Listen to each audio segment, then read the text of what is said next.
हूँ शिवा। मेरे adventurous episode देखो जियो सिनेमा पर, वो भी फ्री में।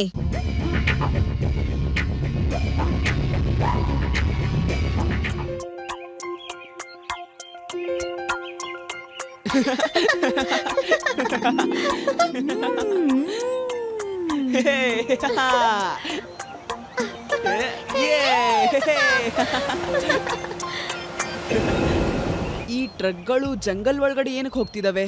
ನಾನು ಇದಕ್ಕೂ ಮೊದಲು ಬೇಕಾದಷ್ಟು ಟ್ರಕ್ಗಳನ್ನ ಕಾಡೊಳಗೆ ಹೋಗೋದನ್ನ ನೋಡಿದೀನಿ. ಆದ್ರೆ ಇವರು ಕಾಡೊಳಗಡೆ ಹೋಗೋದು ಬರೋದು ಯಾಕೆ ಮಾಡ್ತಾರೆ? ನಡಿ ಅಲ್ಲಿ ಹೋಗಿ ತಿಳ್ಕೊಳ್ಳೋಣ ಅವ್ರು ಏನ್ ಮಾಡ್ತಾರೆ ಅಲ್ಲಿ ಅಂತ. ಡೈಲಿ ಟ್ರಕ್ಗಳು ಒಳಗಡೆ ಹೋಗಿ ವಾಪಸ್ ಕಾಡಿಂದ ಬರ್ತಿದೆ ಅಂದ್ರೆ ಏನೋ ನಡೀತಿದೆ ಅಂತ ಅರ್ಥ.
ನಮ್ ಕೆಲ್ಸ ಈಗ ಮುಗೀತು.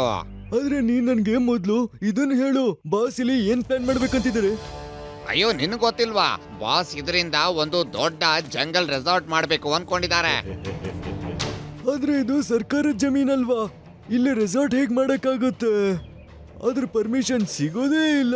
ನೀನ್ ಹೇಳ್ತಾ ಇರೋದು ಸರಿಯಾಗೇ ಇದೆ, ಆದ್ರೆ ಕಾಡಲ್ಲಿ ಆಳ್ವಿಕೆ ಮಾಡೋದೇ ನನಗಿಷ್ಟ. ಒಂದ್ಸರಿ ರೆಸಾರ್ಟ್ ಆಗ್ಬಿಟ್ರೆ ಆಗ ಪರ್ಮಿಷನ್ ಸಿಕ್ಕೇ ಬಿಡುತ್ತೆ. ದೊಡ್ಡ ದೊಡ್ಡ ಮಂತ್ರಿಗಳಿಂದ ಹಿಡಿದು ಅವರ ಸಂತ್ರಿಗಳವರೆಗೂ ನನ್ನ ಸ್ನೇಹಿತರು. ಪರ್ಮಿಷನ್ ತಗೊಳ್ಳೋದ್ರಲ್ಲಿ ಏನು ತೊಂದರೆ ಆಗಲ್ಲ. ಇವ್ರು ಮಾಡೋದು ಸರಿ ಇಲ್ಲ. ಈ ಸುಂದರವಾದ ಕಾಡನ್ನ ನಾಶ ಮಾಡಿ ಅವರು ರೆಸಾರ್ಟ್ ಮಾಡೋದಕ್ಕೆ ಪ್ಲಾನ್ ಮಾಡ್ತಿದ್ದಾರೆ. ಈ ವಿಷಯನ ನಾವ್ ಎಷ್ಟು ಬೇಗ ಆಗುತ್ತೋ ಅಷ್ಟು ಬೇಗ ಲಡ್ಡು ಸಿಂಗ್ ಸರ್ಗೆ ಲಡ್ಡು ಸಿಂಗ್ ಹತ್ರ ಆಮೇಲೆ ಮಾತಾಡು. ಮೊದ್ಲು ನಮ್ ಬಾಸ್ ಮಂಗಲ್ ಸಿಂಗ್ ಹತ್ರ ಮಾತಾಡು. ಮಂಗಲ್ ಸಿಂಗ್ ಯಾರು? ನಮ್ಮ ಬಾಸ್.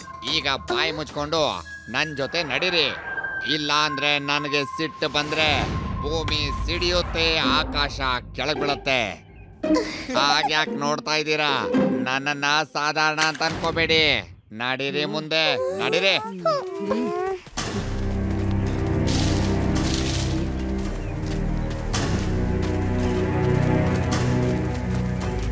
ಬಾಸ್, ಈ ಮಕ್ಕಳು ಅಲ್ಲಿ ಅಡ್ಕೊಂಡು ನಮ್ ಬಗ್ಗೆ ಎಲ್ಲ ತಿಳ್ಕೊಳ್ತಾ ಇದ್ರು.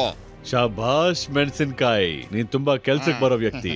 ಮಕ್ಳೇ ಬೇಗ ಹೇಳಿ, ಇಲ್ಲೇನ್ ಮಾಡ್ತಾ ಇದ್ರಿ ನೀವು? ಅಂಕಲ್, ನೀವ್ ಏನ್ ಮಾಡಕ್ ಹೊರಟಿದಿರೋ ಅದು ಸರಿ ಅಲ್ಲ. ಇವಾಗ್ಲೇ ಎಲ್ಲ ನಿಲ್ಲಿಸ್ಬಿಡಿ, ಇಲ್ಲಾಂದ್ರೆ ನಾನು ಪೊಲೀಸ್ನ ಫೋನ್ ಮಾಡಿ ಕರಿತೀನಿ. ಓ, ಈ ಮಗು ಪೊಲೀಸ್ನ ಕರೀತಾನ? ಹಿಡಿರಿ ಇವ್ರನ್ನೆಲ್ಲ. मैं हूँ शिवा। मेरे एडवेंचरस एपिसोड देखो जियो सिनेमा पर, वो भी फ्री में।